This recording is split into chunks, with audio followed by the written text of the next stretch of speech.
অথচ বেশিরভাগ ক্ষেত্রে খবর নিয়ে দেখবেন যে আক্রান্ত যারা হয়েছে তারাই ছাত্রলীগ, আক্রমণকারী শিবির আর জামাত দিয়ে ছাত্র। অথচ আমরা কিছু পত্রিকার হেডিং দেখলে অবাক হয়ে যায় যে সব জায়গায় ছাত্রলীগের ধরে ধরে হল থেকে মধ্যরাতে মেয়েদেরকে বের করে দেওয়া হয়েছে। হলে হলে ছাত্রলীগের নেতা কর্মীদের পোশাক পরিচ্ছদ, তাদের বই পুস্তক পুড়িয়ে দেওয়া হয়েছে। এখনো এই অবস্থা ঢাকা বিশ্ববিদ্যালয়ে।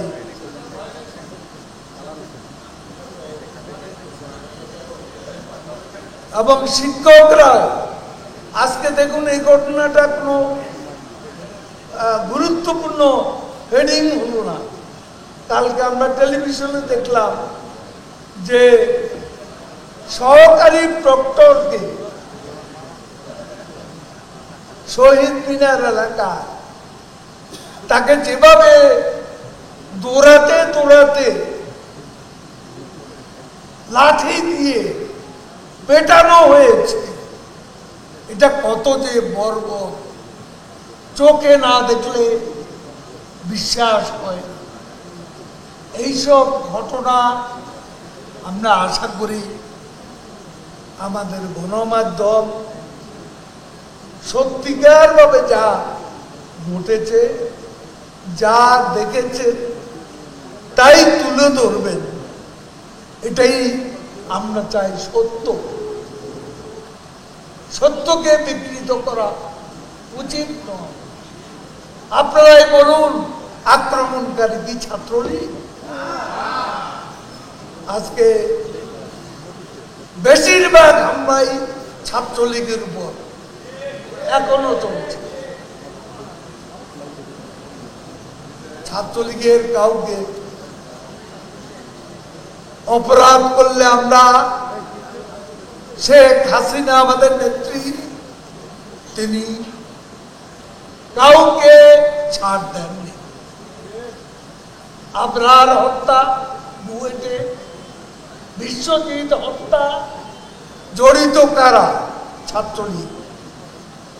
এইসব ঘটনাকে নির্বিচারে ইউনিটি কালচার শেখ হাসিনা গড়ে তোলেন। অপরাধ করলে দলের লোককে শাস্তি দেওয়ার সব সাহস বঙ্গবন্ধু কন্যা শেখ হাসিনা আছে। বিএনপি মহাসচিব ফখরুল সাহেব দম্ভ করে বলেছে, আমরা যা পারি নাই ছাত্ররা তা করে দেখিয়েছে। এতে বোঝা যায় কোটার দাবিতে তারা নেই। তারা নির্বাচিত সরকারকে হটাতে চায়।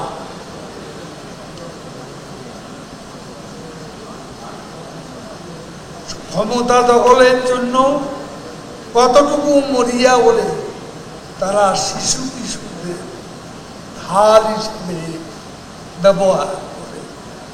ছাত্রদল, শিবিরের নেতাকর্মীরা উস্কানিমূলক স্লোগান, তাদের সামাজিক যোগাযোগ মাধ্যমে স্ট্যাটাস আন্দোলনকে সরকার বিরোধী আন্দোলনে পরিণত করেছে।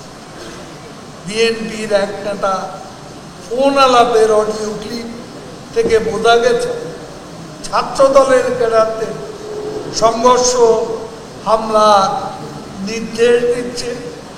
এতে প্রমাণ হয় সাধারণ শিক্ষার্থীদের আবেগকে পুঁজি করে বিএনপি জামাত আবারও সহিংসতার পথে হাঁটছে এবং তারা তাদের সশস্ত্র ক্যাডার বাহিনী সারা বাংলাদেশ থেকে এনে এই শহরে তারা গুপ্ত হত্যা করা শুরু করেছে।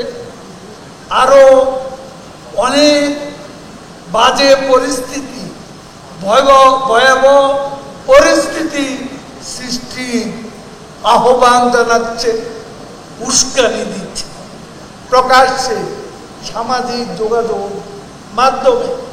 এই বিষয়গুলো আমরা জানতে পেরেছি।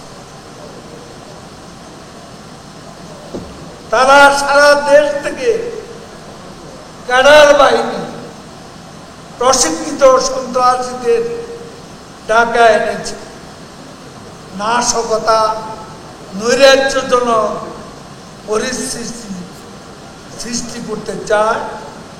এই পরিকল্পনার অংশ হিসাবে বিএনপি পল্টন কার্যালয়ে গত রাতে ৫-৬ বোতল পেট্রোল, বিপুল সংখ্যক লাঠি সোঁটা, ৬০টি দেশি বিদেশি অস্ত্র, শতাধিক ককটেল তারা জড়ো করেছিল, যা পুলিশের তল্লাশিতে উদ্ধার করা হবে।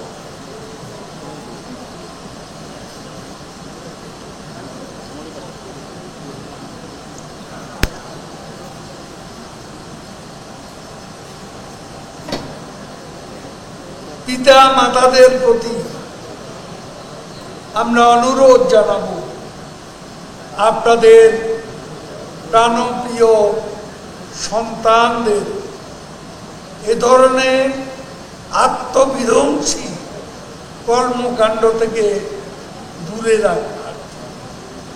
কারণ বিএনপি জামাতের সশস্ত্র ক্যাডাররা এই আন্দোলনের নেতৃত্ব তারা নিজেরাই গ্রহণ করেছে এবং এই সশস্ত্র ক্যাডাররা আন্দোলনকারীদের সঙ্গে মিশিয়ে দিয়ে রাজনৈতিক ফায়দা চরিতার্থ করার জন্য হত্যা, গুপ্ত হত্যা চালিয়ে দিচ্ছে।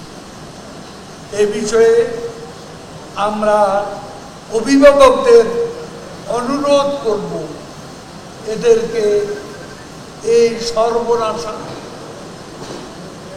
বিএনপি জামাতের ক্যাডার বাহিনী এই আন্দোলন থেকে তাদের ছেলে মেয়েদের বিরত রাখা।